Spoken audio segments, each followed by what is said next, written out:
Hola niños, ¿cómo están? Espero que se encuentren muy bien. El día de hoy vamos a comenzar nuestra nueva semana de clases, dividiendo, ¿cierto?, esta clase grabada en las dos clases que nos corresponden durante la semana.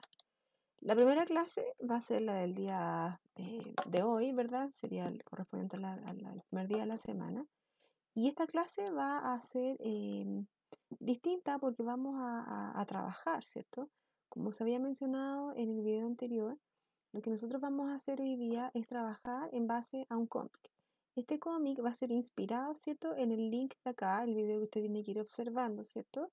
Y va a tener que trabajar considerando 10 cuadros, los cuales van a tener que tener un pequeño diálogo, ¿cierto? Imágenes, todo bien colorido, lo mejor dibujado, ¿verdad?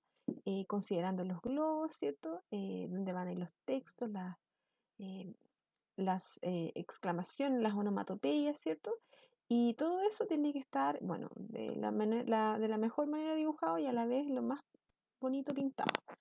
¿Por qué? Porque después yo les voy a dar un plazo para que usted le saque fotos, ¿cierto?, a este cómic y lo pueda enviar, ¿ya? Pero parte de nuestra clase de la semana consiste también en el desarrollo cultural que pudieron entregarnos los incas. ¿Ya? Nosotros ya sabemos que los incas es una civilización que es más cercana a nuestra cultura, ¿verdad? Y también, al igual que las otras culturas, a nosotros nos van dejando muchos beneficios y muchos aprendizajes que hasta el día de hoy son reconocidos tanto dentro de la ciencia, la arquitectura, ¿verdad? Y podemos ir considerándolos de aquí en adelante.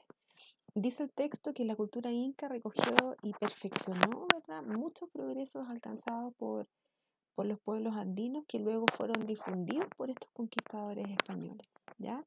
En este proceso también fue fundamental el sistema de los caminos y las comunicaciones, que era lo que nosotros habíamos hablado de estos 4 caminos, ¿verdad?, del Tahuantinsuyo, ¿cierto? Muchas de sus expresiones artísticas y avances científicos también estuvieron al servicio de una eficiente organización. Claramente ellos hacían su trabajo de la manera más expedita y más eficiente que podía existir, y esto también los pudo consolidar dentro de la región andina como de una de las grandes y mejores civilizaciones. Pero también vamos a considerar los siguientes aspectos dentro de este desarrollo, ¿cierto? Y uno de los más importantes es la expresión artística que ellos fueron desarrollando. Y podemos observar una imagen, ¿verdad?, de las ruinas de Sahuamán en el Cusco, ¿cierto? Estas ruinas representan, ¿cierto?, la fortaleza, ¿verdad?, la eficacia que ellos tenían en relación a la construcción. Y también observamos un concepto de templos que no dejaba de ser importante para ellos, ¿cierto? También hablamos de que algo súper importante que era el concepto de terrazas. Que ese concepto de terrazas permitía, aunque usted no lo crea, a pesar de las alturas, poder ir regando sus cultivos. Y eso, créeme que hasta el día de hoy es sumamente reconocido por la ciencia y por los grandes historiadores del mundo. También hablamos en el ámbito matemático o el sistema de contabilidad con este objeto que les tengo ahí que se llama quipú. ¿Ya? Este quipú estaba compuesto por muchas cuerdas y esas cuerdas finalmente desarrollaban el sistema de conteo. ¿Ya? Dice que los incas también dominaron las principales operaciones matemáticas, ¿cierto? Y utilizaban este sistema de conteo, pero con números decimales, ¿ya? Es decir, de 10 en 10. Usaban este quipú, ¿cierto?, como un sistema de contabilidad, como yo les decía, y eso también y quedaba como registro. Ellos iban anudando, ¿cierto? E iban identificando miles de cosas. Por ejemplo, las visitas a los templos, ¿ya? También esto permitía, de cierta manera,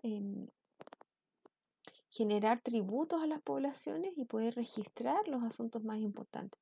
No solamente era para un conteo quizás de habitantes o de visitas, sino más bien cumplía un rol fundamental en todo el sentido de la palabra matemática, ¿ya? Cuando hablamos de arte, vamos a ver esa vasija maravillosa, ¿cierto? Que tenía, que tenía como finalidad, si te fijas, darle forma de animales y les daba características sumamente importantes y únicas. Y aquí hablamos también de un concepto zoomórfico, que son los objetos que tienen formas de animales, ¿ya? Tenía diseños geométricos como los observas aquí y grandes detalles. Esto era, imagínate, esto pintado a mano y lo encuentro fabuloso. Y también dentro del arte no solamente ellos se dedicaban a las vasijas, sino que también eh, desarrollaban mucho el concepto de la lana. Ellos eran grandes tejedores, bueno, con la lana de las vicuñas y de las alpacas, obviamente eran los animales que ellos tenían.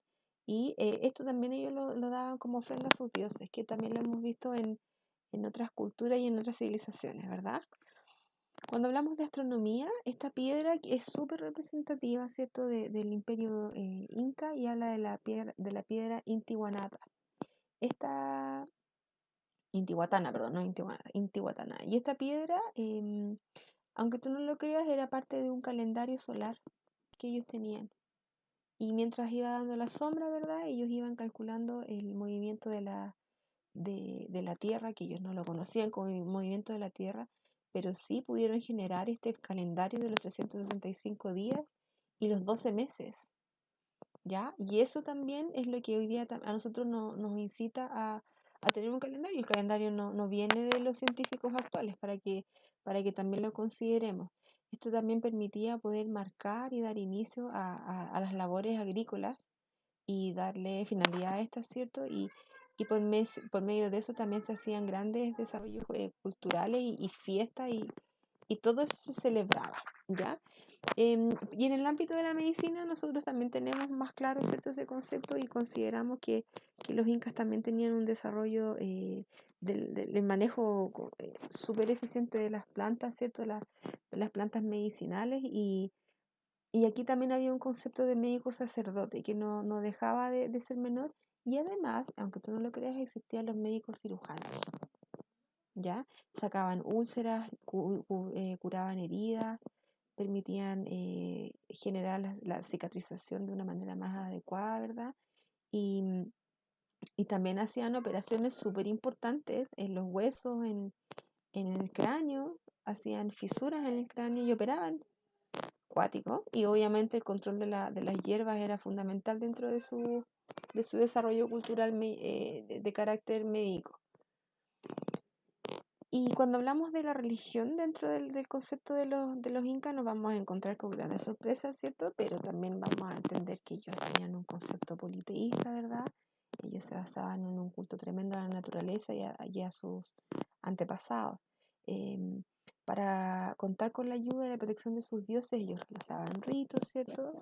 Sacrificios humanos y animales, que ya lo hemos visto, ¿verdad? O también generaban estas grandes ofrendas de alimentos, ¿cierto?, para poder honrar a sus dioses, ya que eran ellos los que permitían este derroche de fortuna, por decirlo de una manera. Pero la cosmovisión inca también dividía el mundo en tres partes, ¿ya? Ellos pensaban que había un mundo de arriba, donde vivían sus dioses y los espíritus nobles, ¿ya? También en la superficie de la tierra, donde vivían los humanos, las plantas y los animales, donde ellos estaban. Y también había un subterráneo donde vivían los espíritus de las personas comunes, ¿ya? Ahí no hablaba de infierno ni mucho menos, sino que ellos consideraban que las personas que vivían abajo de la tierra eran personas comunes, el espíritu de las personas comunes. No así los que vivían arriba, que eran como eran los más bacanes, los más amados, ¿cierto? Y que eran las mejores personas que podían existir. Así que eso, cualquier duda que usted tenga, me pregunta en clase y vamos a ir resolviendo.